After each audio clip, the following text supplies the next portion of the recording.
నువ్వు ఈ video open చేసినప్పుడు నీ గుండెల్లో ఒక నిశ్శబ్దమైన బాధ ఉంది కదా. ఎవరితోనూ చెప్పలేని బాధ. రాత్రి నిద్ర పట్టకుండా చేసే ఆలోచనలు, నా జీవితం ఎప్పుడు సెటిల్ అవుతుంది అనే ప్రశ్న. జాబ్ కోసం పంపిన రెజ్యూమ్ లెక్క కూడా గుర్తు లేకుండా పోయింది. కానీ ఒక కాలు కూడా లేదు. ఇంట్లో వాళ్ళు అడుగుతున్నారు ఏమైనా కాలు వచ్చిందా అని. ఫ్రెండ్స్ అందరూ సెలబ్రేట్ చేస్తున్నారు కొత్త జాబు, కొత్త శాలరీ, కొత్త లైఫ్ అని. నువ్వు మాత్రం స్మైల్ చేస్తూ ఉంటావు బయట, కానీ లోపల మాత్రం ఇరిగిపోతున్నావు. నీకు ఎప్పుడైనా ఇలా అనిపించిందా? నేను పనికిరాని వాడినా? దేవుడు నన్ను మర్చిపోయాడా? నా అదృష్టం ఇంతేనా? ఈ ప్రశ్నలు నీ గుండెల్లో తిరుగుతున్నాయి కదా. అయితే మీరు ఈ ఒక్క పని చేయండి చాలు. మరి ఒక లోయలో వేలాది ఎండిపోయిన ఎముకలు ఉన్నాయంట. వాటిని చూసి ఇవి బ్రతుకుతాయి అనరు, ఎవరు ఆశ పెట్టుకోరు. అలాగే నీ పరిస్థితిని చూసి కూడా చాలామంది ఇలా అనుకుంటూ ఉంటారు, ఇతనితో ఏమవుతుందిలే, ఇవాళ జనరేషన్కి ఈ జాబ్ దొరకడమే కష్టం అనుకునే వాళ్ళు చాలామంది ఉంటారు. కానీ ఇది విను, ఎముకలు ఎండిపోయినా ఆశ ఎండిపోదు. నీ పరిస్థితి చనిపోయినట్లు కనిపించినా నీ భవిష్యత్తు ఇంకా బ్రతికే ఉంది. ఇది నమ్మినట్లయితే నేను ఒక ఉదాహరణగా ఒక స్టోరీ చెప్పబోతున్నానండి.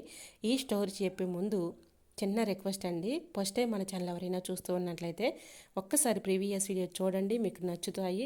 ఎందుకంటే ప్రీవియస్ వీడియోస్లో కూడా దేవుడు ఎంతో స్పష్టంగా మాట్లాడాడు. ప్రతి ఒక్క వీడియో కూడా మరి ఎంతో అర్థవంతంగా ఉంటుంది.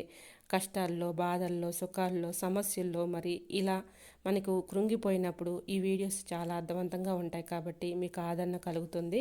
సో ఎవరైనా ఫస్ట్ టైం ఎవరైనా మన ఛానల్లో చూస్తూ ఉన్నట్లయితే ఒక్కసారి ప్రీవియస్ వీడియో చూడండి, మీకు నచ్చుతాయి. సో మీరు చూడటమే కాదు, మీ ఫ్రెండ్స్ అండ్ రిలేటివ్స్ అందరికీ కూడా షేర్ చేయండి. మీరు షేర్ చేయటం వల్ల ఉపయోగం ఏంటంటే మీ ద్వారా వేరొకరికి ఈ వీడియో మరి వెళ్తుంది, దేవుని వాక్యం అందుతుంది. కాబట్టి మీ కుటుంబాలను కూడా దేవుడు ఆశీర్వదిస్తాడు. మీ కుటుంబంలో ఉన్న శోధనలు, సమస్యలన్నీ కూడా తొలగించబడతాయి. మీ కుటుంబాలను దేవుడు దీవిస్తాడండి. మీరు ప్రతి ఒక్కరూ కూడా వీడియో చూడటమే కాదు, సబ్స్క్రైబ్ చేసుకొని మీ ఫ్రెండ్స్ అండ్ రిలేటివ్స్ అందరికీ కూడా షేర్ చేయండి. సో మీ కుటుంబాలు కూడా దేవుడు ఆశీర్వదిస్తాడు. మరి ఎంతోమంది ప్రేయర్ రిక్వెస్ట్ కూడా రాస్తున్నారు. అవన్నీ కూడా నేను చదివి ప్రార్థిస్తున్నానండి. మీ జీవితంలో తప్పకుండా దేవుడు ఖచ్చితంగా మేలు చేస్తాడండి. మీరు అనుకున్నవి ఏవైనా కూడా దేవుడు తీరుస్తాడు. సో మీరు బాధపడవద్దు, కృంగిపోవద్దు, భయపడవద్దు. ఖచ్చితంగా దేవుడు మీకు మేలు చేస్తాడు. మీ అవసరాలందరి కోసం కూడా నేను ప్రేయర్ రిక్వెస్ట్లు పెట్టారు కదండి, వాళ్ళందరి కోసం కూడా నేను ప్రార్థిస్తున్నాను. దేవుడు ఖచ్చితంగా మీకు అద్భుతాలు చేస్తాడు. మరి మీరు ఏ పరిస్థితుల్లో ఉన్నా, ఏ అవసరతతో మరి కమెంట్ చేసినా కూడా మీ అవసరతలన్నిటి కోసం కూడా నేను ఒక్కొక్కరిని మరి పేరు పెట్టి నేను ప్రేయర్ చేస్తున్నానండి. తప్పకుండా మీకు అద్భుతం జరుగుతుంది. చాలామంది అప్పులు ఊబిలో ఉన్నానని ప్రేయర్ రిక్వెస్ట్ పెట్టారు. అలానే మరి త్రాగుడు వ్యసనంతో నా భర్త నేను బాధపడుతున్నానని చాలామంది కమెంట్ చేశారు. అలానే జాబులు లేవని, మరి జాబుల్లో నేను సెటిల్ అవ్వాలి, ఎగ్జామ్ రాశానని చాలామంది కూడా కమెంట్ చేస్తున్నారు. సో వారందరి కోసమై మరి ఎవరైతే మరి ప్రేయర్ రిక్వెస్ట్ పెట్టారో వారందరి కోసమైతే ప్రేయర్ అయితే చేస్తున్నాను. తప్పకుండా మీకు అద్భుతాలు జరుగుతాయండి. మీరు కృంగిపోవద్దు, భయపడవద్దు, బాధపడవద్దు. సో ప్రతి ఒక్కరూ కూడా మరి ప్రార్థన మాత్రం చేయండి. దేవుడు ఖచ్చితంగా మీకు అద్భుతాలు చేస్తాడు. సో ఈరోజు మరి ఆ స్టోరీ ఏంటో చూసేద్దాం. ఒక అమ్మాయి ఉంది, 3 ఏళ్ళ జాబు కోసం తిరిగింది. ప్రతి ఇంటర్వ్యూలో ఒకే మాట, better luck next time, better luck next time.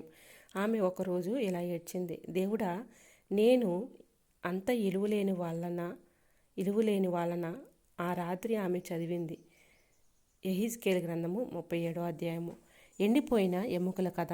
ఆమెకు ఒక మాట అర్థమైంది, నా పరిస్థితి ఎముకల్లా ఉంది, కానీ దేవుడు ఇంకా శ్వాస వదలేదు అంతే. 3 నెలల తర్వాత ఆమెకు ఒక కాలు వచ్చింది. ఆమె ఊహించని కంపెనీ నుంచి. ఎందుకంటే ఎముకలు ఒక్కసారిగా బ్రతకలేదు. ముందు శబ్దం వచ్చింది, తర్వాత కదలిక వచ్చింది. నీ జీవితంలో కూడా ఇప్పుడు ఒక శబ్దం లాగా రాబోతుంది. ఒక కాల్, ఒక మెయిల్, ఒక మెసేజ్ రూపంలో ఎలా అయినా రావచ్చు. దేవుడు మాత్రం సహాయం చేస్తాడు. మరి ఈ వీడియో చూస్తున్న వారిలో చాలామంది ఇలా అనుకుంటూ ఉంటారు, ఇది నాకు కుదరదు. కానీ నేను చెప్పేది విను. నీ జాబు ఆలస్యం అవుతుంది కానీ రద్దు కాలేదు. అంటే నీ జాబు ఆలస్యం అవుతుంది కానీ ఇక రానట్టు కాదు. ఎండిపోయిన ఎముకలు సైన్యంగా మారాయి. నీ పరిస్థితి కూడా ఇలా మారిపోబోతుంది. ఇంట్లో నిన్ను తక్కువగా చూసేవాళ్ళు గర్వపడతారు. నిన్ను ఎగతాళి చేసిన వాళ్ళు నీకు కాల్ చేస్తారు. నువ్వు ఎదురు చూసిన రోజు వస్తుంది. ఇది ఖాళీ మాట కాదు, ఇది ఒక రిమైండర్. దేవుడు ఇంకా పని పూర్తి చేయలేదు. దేవుడు నీ చేతిని నీ గుండె మీద పెట్టుకో. మెల్లగా ఇలా చెప్పు, మరి నేను ఎండిపోయిన ఎముకను కాదు, నేను దేవునితో శ్వాసతో నిలబడే సైన్యం. నీ కథ ఇక్కడితో ముగియదు. ఇది బ్రేకు మాత్రమే, నిశ్శబ్దం మాత్రమే. గమనించు, ఎముకలు కదలటానికి ముందు ఎవరూ నమ్మలేరు, కానీ దేవుడు ఊదినప్పుడు ఒక సైన్యంలా లేస్తుంది. నీ లేచే రోజు దగ్గరలోనే ఉంది. మరి మీరు వీడియోని ఎక్కడ కూడా స్కిప్ చేయకుండా చివరి వరకు చూడండి. నేను ఒక స్టోరీగా లాగా మీకు అర్థమవటం కోసం చెప్పానండి. సో ఈరోజు వాక్య ధ్యానం వచ్చేసి హెస్కేలు గ్రంథము 37వ అధ్యాయము. ఈరోజు ఆ అధ్యాయంలో నుంచి మీకు కొన్ని మాటలు మరి దేవుడు మీతో మాట్లాడబోతున్నాడు. సో హెస్కేలు గ్రంథము 37వ అధ్యాయము. ఎండిపోయిన ఎముకలకు జీవం వచ్చినట్లుగా నీ జీవితానికి జాబ్ రాబోతుంది. మరి 37వ అధ్యాయము చాలా వచనాలు అయితే ఉన్నాయండి. మీకు షార్ట్ కట్లో ప్రతి ఒక్క వచనం గురించి నేను వివరిస్తూ నేను ఈ దేవుని మాటలు పంచుకుంటాను. ఇంకా ఈరోజు ఎండిపోయిన ఎముకలు జీవం వచ్చినట్లుగా నీ జీవితానికి జాబ్ రాబోతుంది. ఇది నమ్ము. 2000 మందికి జాబ్ కన్ఫాము.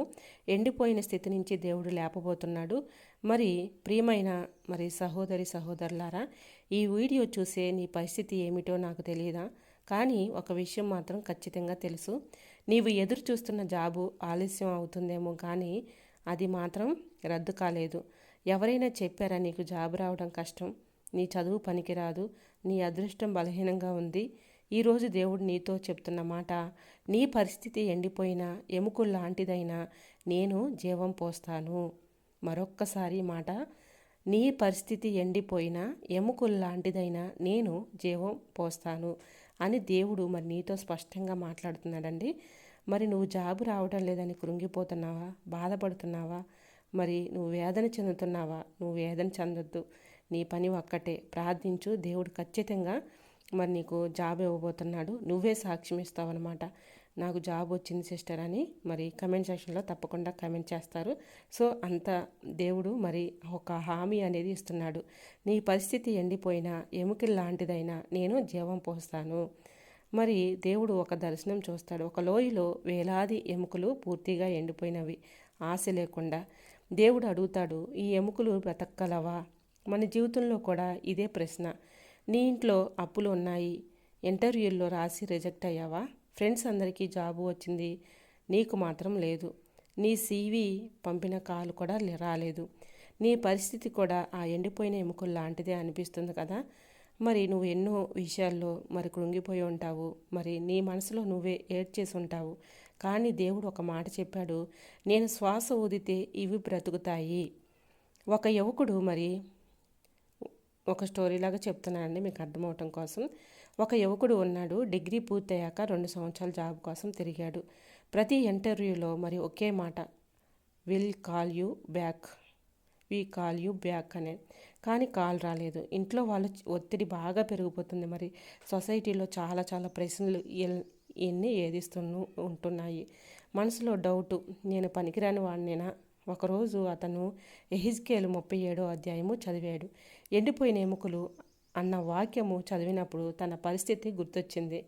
అతను ఒక నిర్ణయం తీసుకున్నాడు. నేను పరిస్థితిని కాదు, దేవుని మాటను నమ్ముతాను అని సమాధానం ఇచ్చాడనమాట. నేను పరిస్థితిని చూసి మరి నేను అలసిపోతానేమో, కానీ నేను దేవుని మాటను ఖచ్చితంగా నమ్ముతానని చెప్పాడు. ప్రతిరోజు ప్రార్థన చేశాడు. నెగిటివ్ మాటలు మాట్లాడడం ఆపేశాడు. ముఖ్యంగా నెగిటివ్ మాటలు మరి మాట్లాడడం ఆపేశాడు. కొత్త స్కిల్స్ నేర్చుకున్నాడు. 3 నెలల్లో ఒక కంపెనీ నుంచి కాల్ వచ్చింది. 3 నెలల లోపలనే మరి ఒక కంపెనీ నుంచి కాల్ వచ్చింది. అదే అతన్ని మరి ఎందుకంటే ఎముకలు కలిసే ముందు శబ్దం వచ్చింది. అలాగే నీ జీవితంలో కూడా ఒక శబ్దం రాబోతుంది. ఈ వీడియో చూసిన 2000 మందికి మరి మీకు జాబ్ రాబోతుంది. ఆగిపోయిన కాల్ తిరిగి వస్తుంది. నిలిచిపోయిన అప్లికేషన్ యాక్టివ్ అవుతుంది. అనుకోని కంపెనీ నుండి మెయిల్ వస్తుంది. ఇంట్లో ఎప్పుడో అన్న మాట వచ్చిందిగా మారుతుంది తప్పకుండా. మరి ఎండిపోయిన స్థితి చివరికి కాదు, అది పునరుద్ధరణ ముందు దశ మాత్రమే. మరి ఈ రాత్రి ఇలా ప్రార్థించు, ప్రభువా, నా పరిస్థితి ఎముకల్లో ఇలా ఉంది. నా కలలకు శ్వాస నీవే ఇవ్వాలి. నా జాబ్ నీవే కలిపి నిలబెట్టాలని దేవుడిని అడుగు. నా కుటుంబానికి సంతోషం తెచ్చే శుభవార్త నీవే ఇవ్వాలి ప్రభువా అని ప్రార్థించు. దేవుడు ఖచ్చితంగా నీ ప్రార్థన ఆలకిస్తాడు. గుర్తుంచుకో, ఎముకలు మాట్లాడవు, కానీ దేవుడు మాట్లాడితే అవి బ్రతుకుతాయి. నీ పరిస్థితి మాట్లాడకపోవచ్చు, కానీ దేవుడు పనిచేస్తే నువ్వు నిలబడతావు. యెహెజ్కేలు 37 మరి చదువు, నమ్మి చదివితే మరి దేవుడు ఖచ్చితంగా నువ్వు ప్రార్థిస్తే మరి నీకు తప్పకుండా విజయాన్ని దేవుడిస్తాడు. మరి ఇది సాధారణమైన మెసేజ్ కాదు. జాబ్ లేక నిరాశలో ఉన్న ప్రతి హృదయానికి జీవం పోసి మరి అద్భుతమైన మరి మెసేజ్ అనమాట. మీరు తప్పకుండా ఇలా చేసి చూడండి. మీ దేవుడు ఖచ్చితంగా మీకు అద్భుతం చేయబోతున్నాడు. ఈ వీడియో చూస్తున్న వారిలో ఎవరికైనా జాబ్ లేక బాధ ఉందా? ఎవరైనా అప్లై చేసి రిప్లై కోసం ఎదురు చూస్తూ ఉన్నారా? ఎవరైనా ఇంట్లో ఒత్తిడి ఫీల్ అవుతున్నారా? నీ హృదయంలో ఒక ప్రశ్న ఉండిపోవచ్చు, దేవుడా నాకెప్పుడు ఈరోజు నీకు ఒక సమాధానం ఉంది. మరి అవేంటో చూసేద్దాం.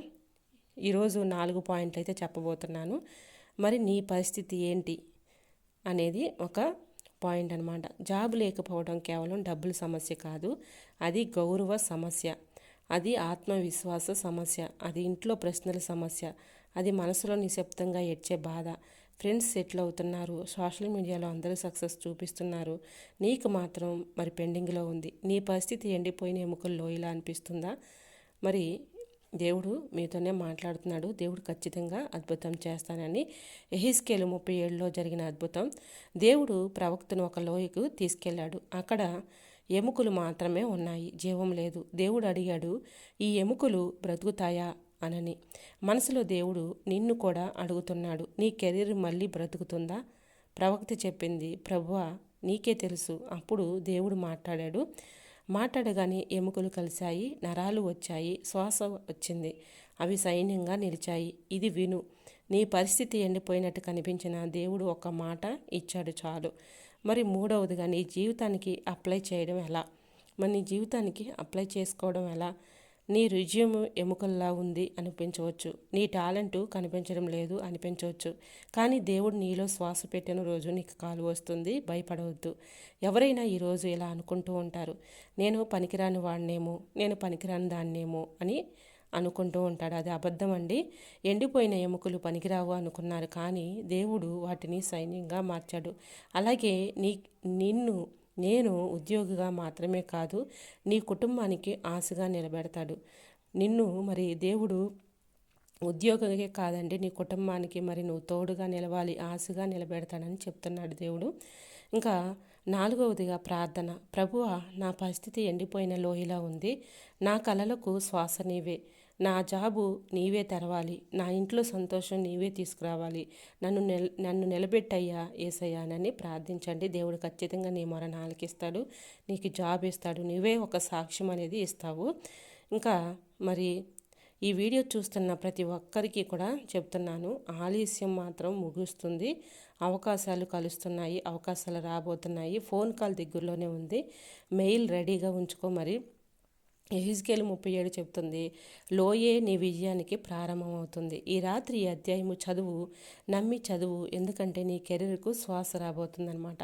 నువ్వు మరి ఇది నమ్మినట్లయితే దేవుడు ఖచ్చితంగా నీ జీవితంలో మరి ఒక అద్భుతం లాంటిది చేయబోతున్నాడు. ఈ వీడియో చూస్తున్న వారిలో మరి ఎవరికైతే మరి జాబులు లేక బాధపడుతున్నారో వారిలో మరి 2000 మందిలో నువ్వు కూడా ఉండవచ్చు. నువ్వు ఈ రాత్రికాల సమయంలో మరి యెహెజ్కేలు గ్రంథము 37వ అధ్యాయము చదివినట్లయితే 37 ప్రకారము దేవుడు ఖచ్చితంగా నీకు అద్భుతం చేయబోతున్నాడు. మరి నువ్వు ఎప్పుడు నిరాశగా కూర్చుండొచ్చు, నీకు తప్పకుండా జాబ్ వస్తుందని దేవుడు మరి నీకు బలమైన హామీ అయితే ఇస్తున్నాడు.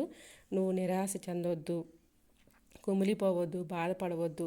నువ్వు ఏ ఎగ్జామ్ అయితే రాసి ఉన్నావో అందులో సెలెక్ట్ అవుతుందని ఒక కాల్ ద్వారా, ఒక మెసేజ్ ద్వారా, నీకు మెయిల్ ద్వారా మరి రాబోతున్నాయి. మీరు నిరాశ చెందవద్దు, భయపడవద్దు. మరి ఈ జాబు లేదని ఎవరైతే బాధపడుతున్నారో వారందరి కోసం అయితే నేను ప్రార్థిస్తున్నాను. దేవుడు ఖచ్చితంగా మీ ద్వారాలు తెరవబోతున్నాడు. మీకు మరి 2000 మందికి దేవుడు ఖచ్చితంగా జాబ్ ఇవ్వబోతున్నాడు. ఇది నమ్మండి, విశ్వాసంతో ప్రార్థించండి. విశ్వాసం కోల్పోవద్దు. నమ్మకం విశ్వాసం ఉంటేనే మనకి మరి దేవుడు కార్యం చేయగలుగుతాడు. విశ్వాసంతో నమ్మకంతో కన్నీటితో దేవుని సన్నిధిలో మరి ఈ రాత్రికాల సమయంలో మీరు ప్రార్థించండి. ఈ అధ్యాయం చదివి దేవుడు ఖచ్చితంగా నీ ఆశని తీరుస్తాడు, నీకు అద్భుతం చేస్తాడు. మరి ఈ వీడియో మీకు ఎలా అనిపించిందో తప్పకుండా కమెంట్ సెక్షన్లో షేర్ చేయండి. మీకు అర్థవంతంగా ఉందా లేదా, అర్థమవుతున్నాయా లేదా నేను చెప్పిన మాటలు అనేవి మరి తప్పకుండా కమెంట్ సెక్షన్లో షేర్ చేయండి. మీకు ఎటువంటి ప్రార్థన అవసరాలు ఉన్నా కమెంట్ సెక్షన్లో షేర్ చేయండి. మీ అందరి కొరకు నేను ప్రార్థిస్తాను. సో మా కుటుంబం కొరకు, నా కొరకు కూడా మీరు కూడా ప్రార్థించండి.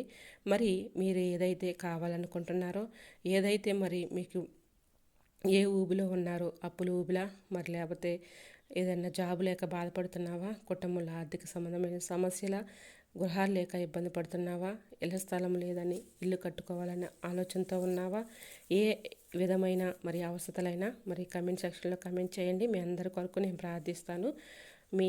మీరు కమెంట్ చేస్తున్నారు, నేను చూడలేదు అనుకుంటున్నారు, కానీ నేను అందరి కమెంట్లు చదువుతున్నానండి. కాకపోతే రిప్లై ఇవ్వడానికి టైం కుదరట్లేదు. మీ అందరి కొరకు నేను ప్రార్థిస్తున్నాను. సో తప్పకుండా మీకు దేవుడు మేలు చేస్తాడు, అద్భుతాలతో నింపుతాడు, మీ కుటుంబాలను ఆశీర్వదిస్తాడు. మరి ఈ చిన్న వాక్యము దేవుని వినికిడిలో దీవించునుగాక.